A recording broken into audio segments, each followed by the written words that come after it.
I have 4 large sweet potatoes that I peeled, and I'm dicing into fairly nice sized pieces. During the holidays, the oven is usually packed full of goodies.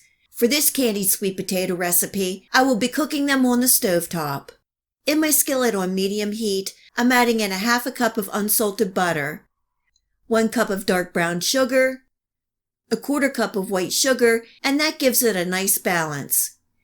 And finally, a 1/4 cup of light corn syrup, and this will help give the sauce a sticky consistency so it sticks to the sweet potatoes. Cooking and stirring on medium heat until all the butter is melted and incorporated. Just a reminder that I will leave the recipe and the list of ingredients for these candied sweet potatoes below this video. Also remember to like and subscribe if you enjoyed this video recipe, and click the bell to make sure you receive notification of all my future video recipes.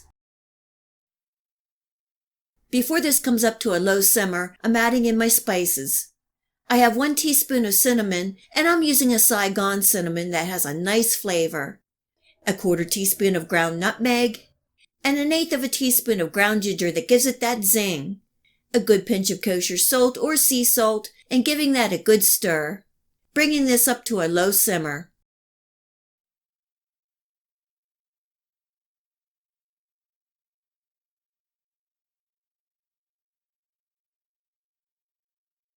These are my sweet potatoes, and you can see I kept them large rustic pieces. There is no right or wrong, just so you get them similar sized pieces and big enough that they will hold up in the cooking. The sweet potatoes will produce some liquid while cooking. I'm giving everything a good stir, bringing back up to a simmer, covering and cooking for 10 minutes. After 10 minutes, I'm removing the lid and stirring gently. You can see the potatoes have produced some liquid and still have some knife resistance. These sweet potatoes are going to simmer another 10 to 15 minutes uncovered until the liquid is reduced, the sauce thickens, and the potatoes are knife tender.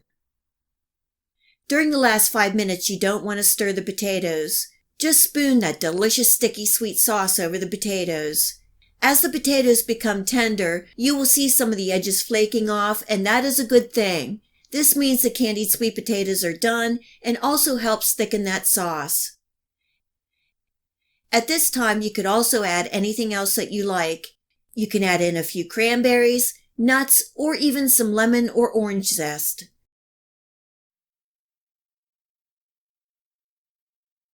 Once the sweet potatoes are done, I'm pouring them into a serving dish. The sugary sticky sauce is molten hot, so be careful. Let the sweet potatoes cool for a good 15 minutes before serving. The sauce will thicken to a sticky consistency. These candied sweet potatoes are so good and a delicious treat. Lots of memories on the holiday table. Serving tonight with some chicken, stuffing, baked beans, and Brussels sprouts. Now that is a meal. I hope you give these easy, sweet, and delicious candied sweet potatoes a try and enjoy.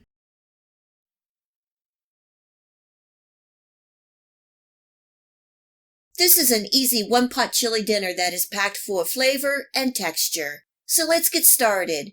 I have about 1 pound of ground beef, and I'm adding in a little salt and black pepper, cooking on medium heat and chopping into pieces. There is a good bit of fat in this ground beef, so I'm draining and then adding in some diced onions and bell peppers. Stirring to combine, and then I'm adding in a little more salt, black pepper, and minced garlic. Cooking and stirring for a couple minutes. I just love that smell. Adding a couple tablespoons of tomato paste, and again stirring in to combine. Just a reminder that you'll be able to find this recipe, the list of ingredients, and much more in the Show More section below. I've also included links where you can purchase online some of the ingredients and the equipment that I use in this video recipe. If you have a chance, please check it out. Now for the liquids. I have a cup of chicken broth, and you can use vegetable or beef. I'm also adding in a can of crushed tomatoes. I'm turning up my heat to bring this up to a simmer. Stirring well, and next are the spices. I'm adding in a pinch more of salt, oregano, smoked paprika, cumin, chili powder, And for the spicy, I'm adding in a tablespoon of chipotle adobo sauce. You can add in some chopped chipotle pepper, but I just have the sauce tonight. You could also use red pepper flakes or even some cayenne pepper for the spicy. You add the spicy that you like. Giving that a good stir and simmering for 10 minutes to get all those spices married together. After 10 minutes, I'm adding the sweet potatoes. I peeled and chopped the sweet potatoes into about 1/4 to 1/2 inch cube pieces. You can leave the skin on if you wish. Giving that a stir, bringing up to a simmer, and cooking for 10 minutes. We have about 10 more minutes of cooking, and now I'm adding in some rinsed and drained black beans. Giving that a stir, and I'm adding a little more chicken broth to thin out the sauce.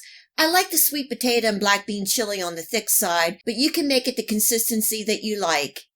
Tasting for any seasonings, and I am adding in a little more cumin, chili powder, salt, and garlic powder. Giving that a good stir and simmering for 10 to 15 more minutes, or until the sweet potatoes are tender. This sweet potato, black bean, and beef chili is done, and I can't wait to dig in. This is a spicy, rich, and comforting chili. The sweet potatoes add a nice texture and just absorb all those spices and flavor. Topping tonight with some grated cheddar cheese, chopped green onions, and a dab of sour cream. This chili really hit the spot on this cold winter evening. Hope you give this sweet potato, black bean, and beef chili a try, and enjoy.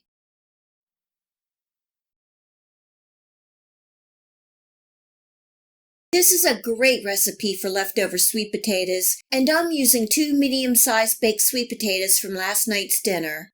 If you're in a pinch, you can also use canned sweet potatoes. I peeled off the skins and I'm roughly smashing the potatoes with a fork. Adding in an egg and some finely chopped green onions. For the seasonings, I'm adding in some salt, black pepper, parsley, poultry seasoning, and a little cayenne pepper for a little kick. I'm also adding in a little flour to help hold it all together, giving that a good mix to get all combined.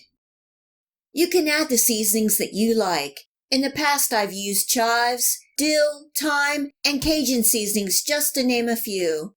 I've also added a little cheese like cheddar or even some cream cheese. The beauty is that you can adjust this recipe to your liking. In my cast iron pan on medium-low heat, I'm adding in some butter and olive oil. You don't want your heat too high as you want the sweet potato cakes to cook through and not burn. I'm spooning in some of the mixture and slightly flattening out. You don't want to make the cakes too big. These sweet potato cakes will take about 2 to 3 minutes on each side to cook through. Serving tonight with some baked chicken. You can serve the sweet potato cakes as they are, or top with some chopped onions, sour cream, or tonight I'm pouring over a little gravy. The potato cakes are flavorful and a great side dish for any meal. Make them your own with the seasonings that you like. I hope you give these sweet potato cakes a try and enjoy. If you like this recipe, please hit the like and subscribe button. Remember to hit the bell next to the subscribe to make sure that you get my future video recipes. You can also find me on Steemit, Facebook, and at my website. Feel free to share this recipe and my channel with your friends and family. And until next time, much love.